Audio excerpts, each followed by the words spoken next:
সকলকে স্বাগত জানাই আমার একটি নতুন ব্লগে। আজকের ব্লগটি ট্রাইডেন্ট ডান্স একাডেমির অ্যানুয়াল কনসার্ট 2025। এই ডান্স একাডেমির কর্ণধার শ্রী নৃত্যগুরু মনোজ সাহা এবং শ্রী নৃত্যগুরু সঞ্জয় রায়, তাদের তত্ত্বাবধানে অ্যানুয়াল প্রোগ্রামটি হতে চলেছে মোহিত মঞ্চে 25শে মে 2025। তো অ্যানুয়াল প্রোগ্রাম প্রত্যেকটি ইনস্টিটিউশন বা প্রত্যেকটি ছাত্রছাত্রী বা গুরুর কাছে ভীষণই আকর্ষণের হয়। ছাত্রছাত্রী বা নৃত্যগুরুর সাথে সাথে প্রত্যেকটি অভিভাবক আমরাও অপেক্ষা করে থাকি বছরের এই বিশেষ দিনটির জন্য। তো এই বিশেষ দিনটি উদযাপনের জন্য কোনো খামতি তারা রাখেন না। তো তারই আপনারা দেখতে পাচ্ছেন অনুষ্ঠানের নৃত্য পরিবেশনের জন্য আমার মেয়েদের যে গ্রুপটি, তাদের গ্রুপটির নাম ছিল মার্গ কৃষ্ণা। তো তাদেরই গ্রুপের নাচের তত্ত্বাবধান চলছে, অনুশীলন চলছে।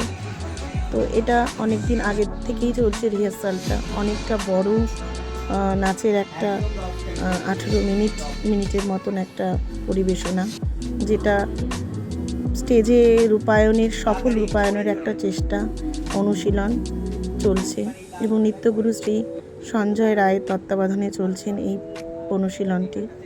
প্রত্যেকটি শিল্পী যাতে নিখুঁতভাবে তার পরিবেশন মঞ্চে উপস্থাপন করতে পারেন, গুরু হিসাবে তার যে ধৈর্য এবং তার যে ভালোবাসার পরিচয় শ্রী সঞ্জয় রায়, আমার নাচের স্যার, উনি যেভাবে দিয়ে থাকেন আমরা সত্যি মুগ্ধ হয়ে দেখি। প্রত্যেকটি বাচ্চাকে যেভাবে যত্ন করে ধরে তৈরি করানো হয়, এবং সত্যি একজন শিক্ষকের কাছে সবচেয়ে বড় পাওনা হলো হয়তো তার শিক্ষার্থী বা তার নাচের সম্পূর্ণ নিখুঁত পরিবেশনা যেন মঞ্চে তারা করতে পারে এবং দর্শকরা দেখে প্রশংসা করে, এটাই হচ্ছে সবচেয়ে বড় পাওনা। তো তারই অনুশীলন দিন রাত এক করে চলছে। প্রত্যেকটি বাচ্চার ভুল ত্রুটি ধরে ধরে তাকে সংশোধন করে করে চলছে। তো এই করতে করতেই মোটামুটি প্রোগ্রামের 2 দিন আগে আমরা চলে এসেছি ফাইনাল রিহার্সালটি এই মোহিত মঞ্চের পাশেই একটি হল বুক করে করা হয়েছিল। তো সব বাচ্চারা অপেক্ষা করছে, কারণ বড়দের একটা গ্রুপের প্র্যাকটিস চলছে। তো সবাই রয়েছে, ওদেরও পালা আসবে। এই যে আমাদের মার কৃষ্ণ হয়েছিল একজনই, আর সবাই মেয়ে, সব সখীরা, আর আমরা গার্জেনরাও কিন্তু বিশেষ আনন্দের সহকারে কাজ বাজ সেরে তাদের সাথে চলে এসেছি।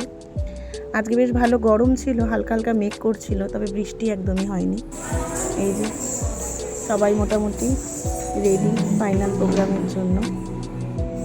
তো গুরু শ্রী মনোজ কুমার সাহা, মনোজ স্যারের নেতৃত্বে ফাইনাল রিহার্সালের অনুশীলন চলছে। এই দিন সঞ্জয় স্যারের একটু শরীর খারাপ করেছিল, তাই নিয়ে আমরাও গার্জেনরা একটু উদ্বিগ্ন ছিলাম। তো ভগবানের কাছে সবাই প্রার্থনা করছিলাম যে ফাইনাল প্রোগ্রামের আগে তিনি ঠিক হয়ে যান। ফোনে কথা হয়েছিল, তো তার আশ্বাস ওই শরীর খারাপের মধ্যেও খুবই পজিটিভ ছিল যে সব কিছু ঠিক হয়ে যাবে। তো তার মধ্যে থেকেই রিহার্সাল চলছে ট্রাইডেন্ট ডান্স একাডেমির মার্গ কৃষ্ণা গ্রুপের। মোটামুটি ওরা প্রস্তুত ছিল, বেশ ভালোই করছিল, এবং আমরা অপেক্ষা করছিলাম এই স্টেজে কবে ওদের সুন্দর পরিবেশনটা দেখবো, যেন কোনো নিখুঁতভাবে ওদের হয়। তো আমরা আরেকটু ভাবনা চিন্তা করছিলাম যে যদি কোথাও রিহার্সাল আরেকবার করানো যায়। তো আমার বাড়ির ছাদটাই আমরা বেছে নিয়েছিলাম ফাইনালের আগে, যে আরও ভালোভাবে ওদের আরেকটু প্র্যাকটিস আমরা করিয়ে দেবো। তো গার্জেনরা মিলেই আমরা আবার ফাইনাল রিহার্সালের পরেও একটু সময় বার করে সবাই মিলে আবার একটু রিহার্সাল করে নিয়েছিলাম আমাদের বাড়ির ছাদে। বিকেলবেলাটা বেশ ভালোই লাগছিল, হাওয়াও দিচ্ছিল। আমরা গার্জেনরা পাশে বসে আছি, আমাদের দেখা যাচ্ছে না, ভাত থেকে দেখা যাচ্ছে। তো গান চালিয়ে বেশ ভালোই রিহার্সাল করে ওরা আরও যেন আত্মবিশ্বাসী হয়ে উঠেছিল।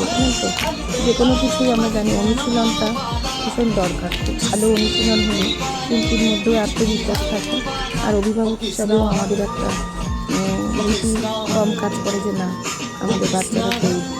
আর একটা দলবদ্ধ যখন কোনো অনুষ্ঠান হবে, দলের প্রত্যেকটি শিল্পীকেই নজরে আসে, মানে একজন ভুল করলেই কোথাও একটা যেন মনে হয় যেন দলের পারফরমেন্সটা ভালো হলো না। তো সেক্ষেত্রে দলবদ্ধ অনুশীলনটা ভীষণ দরকার হয়ে পড়ছে।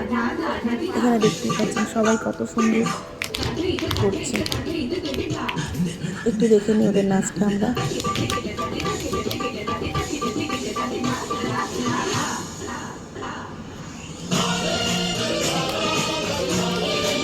ভালোই লাগছিল দুজনে। তখন মনে হচ্ছিল না ওরা পুরোপুরি প্রস্তুত, অনেকটা প্র্যাকটিস করেছে অনেক সময় দিয়ে।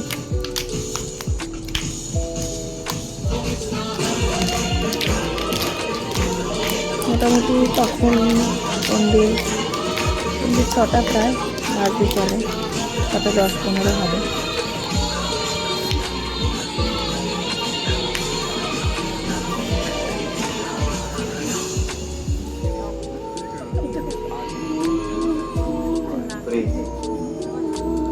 চলুন নাচটা আমরা একটু ভালো করে দেখি। দেখতে বেশ ভালোই লাগছে, সবাই মিলে একসাথে করছে।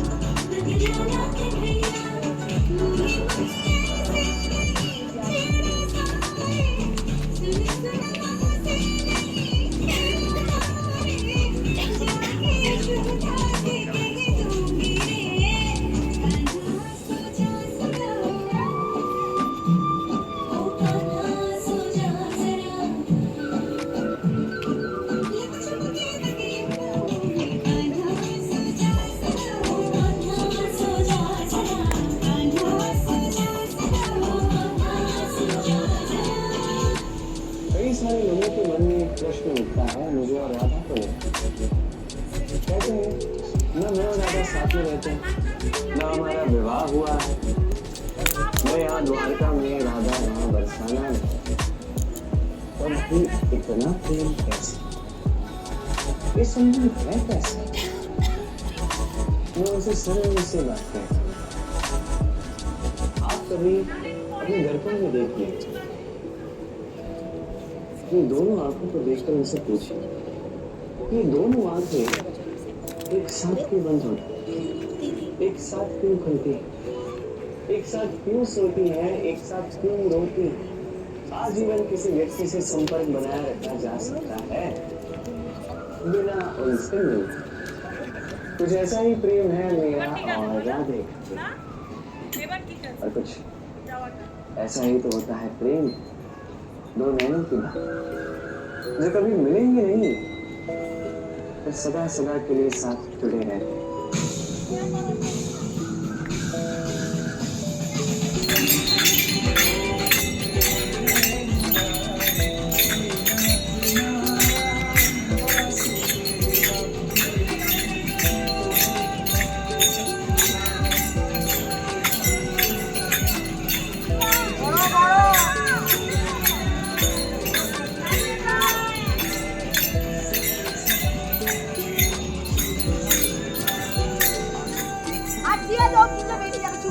মোটামুটি রিহার্সালটা সফলভাবেই শেষ হয়েছিল। তো ফাইনালে দিন চলে আসছে, এই আমি ওকে রেডি করতে বসে পড়েছি। হেয়ার স্টাইল স্টার্ট হয়ে গেছে। আমাদের মোটামুটি টাইম দেওয়া হয়েছিল 3টে 3:30-এর মধ্যে ঢোকার। তো ওরকমই একটা প্রস্তুতি নিয়ে বেরিয়ে গিয়েছিলাম। হেয়ার স্টাইলটা করে ড্রেস ওরাই দিয়েছিলেন, মেকআপ ওখান থেকেই হয়েছিল। তো মেয়ের সাথে সাথে কিন্তু ওর চুল বাঁধতে বাঁধতে আমারও বেশ সাজতে ইচ্ছা করলো। মালাটা আমি আগে এনে রেখেছিলাম, তো ওর হেয়ার স্টাইলটা করার পরেই আমিও এরকম একটা হেয়ার স্টাইল করে নিয়েছিলাম। তো এই একটা সুযোগ, বাচ্চার সাথে সাথে মায়েরাও একটু সাজার সুযোগ পাই আমরা এই দিনটায়। তো ভীষণ উৎসাহী ছিলাম। সুন্দর করে চুল বেঁধে শাড়ি পরে অনেক দিন বাদে সাজার সুযোগ পেয়েছিলাম, সেজে নিয়েছিলাম। এই যে পায়ে আলতা, হাতে আলতা পরে ও মোটামুটি রেডি হয়ে গেছে। আসলে পরীক্ষার দিন, এতদিনের রিহার্সালের পরে একটা বার্ষিক অনুষ্ঠান, সেই অনুষ্ঠানে যেন সফলভাবে পরিবেশনায় ওরা নৃত্য পরিবেশন করতে পারে, তার জন্য মোটামুটি ফাইনালি রেডি হয়ে গেছে। ছবি তোলা শেষ হচ্ছিল না।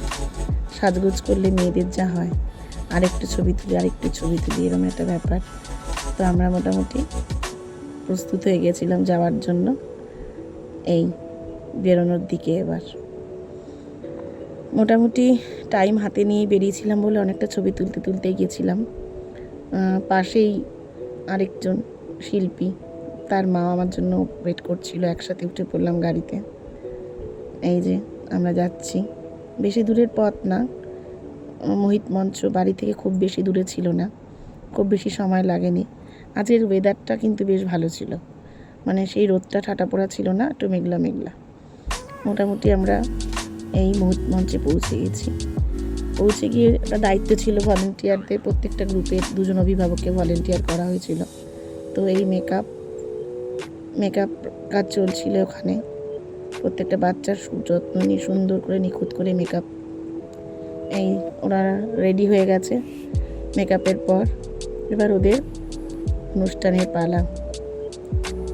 অনুষ্ঠানের আগে সাজগুজুর পরে যে সবার ইচ্ছা করে ছবি তুলতে, এক একটা গ্রুপের অভিভাবকদের সবার সাথে আমাদের সকলেরই অনেক দিনেরই পরিচয় এই নাচের সূত্রে। তো আমরা সবাই মিলে বেশ দিনটাকে উপভোগ করছিলাম, বাচ্চাদের সাথে সাথে সবাই ছবি তুলে নিচ্ছিলাম।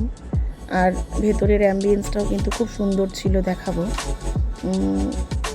সুযোগ পাচ্ছি, যার সাথে দেখা হচ্ছে প্রত্যেকেই ভীষণ আলাপে এবং প্রত্যেকের সাথে বহুদিনের পরিচয়। তো সেই জন্য দেখা হচ্ছে আর একটা ছবি তুলে নিচ্ছি। এগুলোই তো স্মৃতি, তাই না? এগুলোই থেকে যাবে। মেয়েরা বড় হয়ে যাবে, ওরা আরও এগোবে হয়তো নাচ নিয়ে, আর আমাদের মায়েদের মনে এই ছোটো ছোটো স্মৃতিগুলো থেকে যাবে। এই যে অনেক বড় একটা ঘাগরা বা লেহেঙ্গা পরেছে, এই যে সাজুগুজুর পরে মা মেয়ের সেলফি, সুন্দর। মোহিত মঞ্চটিও বাইরেটাও খুবই সুন্দর, অনেকটা জায়গা নিয়ে, পাশে বেশ গাছপালা। মোটামুটি গ্রুপের সবাই ড্রেস আর মেকআপ পরে সবাই মোটামুটি রেডি হয়ে গেছে। এই যে সবাই গ্রুপের সবাই একসাথে। এবার আমরা মঞ্চের দিকে চলে এসেছি। ইনি স্যারের মা, তিনিও কিন্তু নৃত্য পরিবেশন করছেন। এই যে স্যারকে এক ঝলক পেয়ে আমরা বেশ কটা ছবি তুলে নিয়েছি। এই সুন্দর অনুষ্ঠানটিতে নৃত্যগুরু শ্রী কোহিনূর সেন বরাট,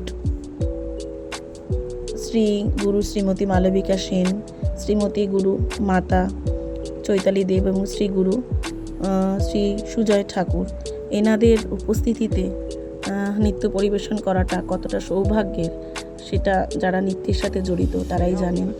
এবং আমরাও খুব আপ্লুত এবং উচ্ছ্বসিত যে আমাদের বাচ্চারা বা আমার মেয়ে তাদের সামনে নাচ পরিবেশন করার সুযোগ পেয়েছেন ট্রাইডেন্টের হাত ধরে। তো ট্রাইডেন্ট ডান্স একাডেমি যেভাবে বাচ্চাদের তৈরি করছে, বা আমি তো বহু বছর ধরে জড়িত দেখছি, যেভাবে নিষ্ঠাপরায়ণতার সাথে এবং শৃঙ্খলার সাথে প্রত্যেকটি শিশুরা তৈরি হচ্ছে, যারা এই ট্রাইডেন্টের আগামী ভবিষ্যৎ। এবং এই 2 স্তম্ভ, শ্রী নৃত্যগুরু মনোজ সাহা এবং শ্রী নৃত্যগুরু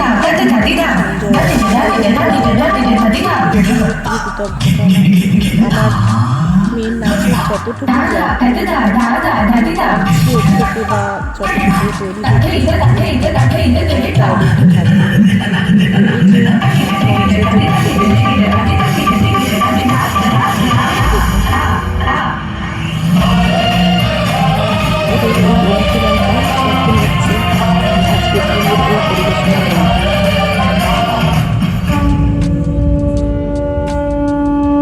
প্রত্যেকটা অভিভাবক আমরা মুক্তই থাকি।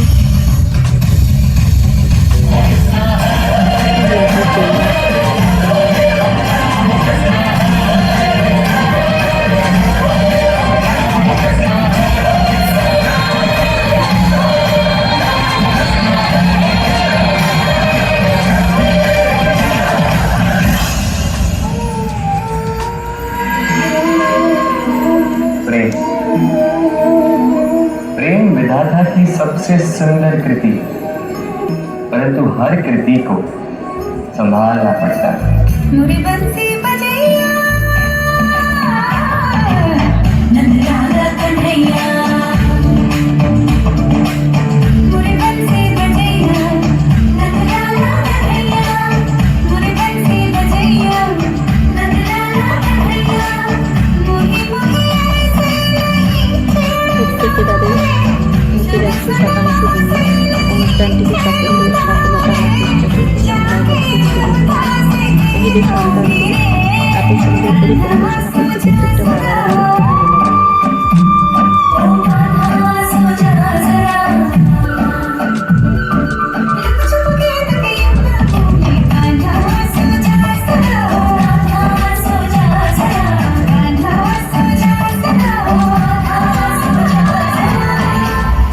লাগে। তো এইভাবে অনুষ্ঠানটা মোটামুটি সাফল্যের দিকেই যাচ্ছিল, ভালো লাগছিল। সকল বাচ্চারা এত সুন্দরভাবে নিজেদের সবটা দিয়ে তাদের মনের মতন করে অনুষ্ঠানটা অংশগ্রহণ করেছে এবং নৃত্য পরিবেশন করেছে।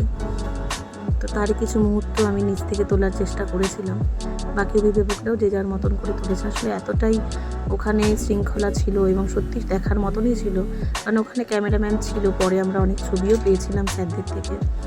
তো ট্রাইডেন্ট ডান্স একাডেমি এই বাৎসরিক অনুষ্ঠানটার জন্য আমরা সত্যি কথা সারা বছর অপেক্ষা করি। এই গেল আবার 365 দিনের অপেক্ষা, এবং সারা বছরই নানা অনুষ্ঠানে বাচ্চারা অংশগ্রহণ করে। তো বাৎসরিক অনুষ্ঠানটা একটা আলাদাই আনন্দের। এই আমরা দেখতে পাচ্ছি নৃত্যগুরু শ্রী কোহিনূর সেন বরাটকে। আমাদের সৌভাগ্য তার অভিনয়, সঙ্গে রয়েছেন শ্রী নৃত্যগুরু মনোজ কুমার সাহা। তাদের একটি নাট্যাভিনয় আমাদের সামনে তারা তুলে ধরেছিলেন। সত্যি মুগ্ধ হয়ে দেখছিলাম, যত দেখছিলাম ততই মুগ্ধ হচ্ছিলাম। মঞ্চে দেখতে পাচ্ছেন নৃত্যগুরু শ্রী সঞ্জয় রায়কে শ্রী শ্রী ঠাকুরের ভূমিকায়। সত্যি দেখে মনে বোঝার উপায় ছিল না যে উনি স্বয়ং ঠাকুর নন। প্রত্যেকের অভিনয়, প্রত্যেকের মেকআপ, পোশাক এতটাই সাবলীল, গায়ে শিহরণ দেওয়ার মতন। মন্ত্রমুগ্ধ হয়ে দেখছিলাম মায়ের ভবতারিণী রূপ। সত্যি কথা, মানে এত সুন্দর করে পরিবেশনাটা উপস্থাপন করা হয়েছিল, মানে মঞ্চের দর্শক আসনে সবাই স্থির দৃষ্টিতে তাকিয়েছিল। এত সুন্দর একটা উপস্থাপনা পাবো, মানে এটা ভেবেও হয়তো যাইনি, জানি না। অনেক বড় পাওনা, আরও বড় পাওনা শ্রী কোহিনূর সেন বরাট নৃত্যগুরু, তাকে এইভাবে দেখব। তো আজকের দিনটা মনে কোঠায় স্মরণীয় হয়ে থাকবে। আশা করি আমার এই ব্লগটা আপনাদের সকলের ভালো লাগলে অবশ্যই সাবস্ক্রাইব করবেন, লাইক করবেন, ভালো থাকবেন, পাশে থাকবেন। নমস্কার।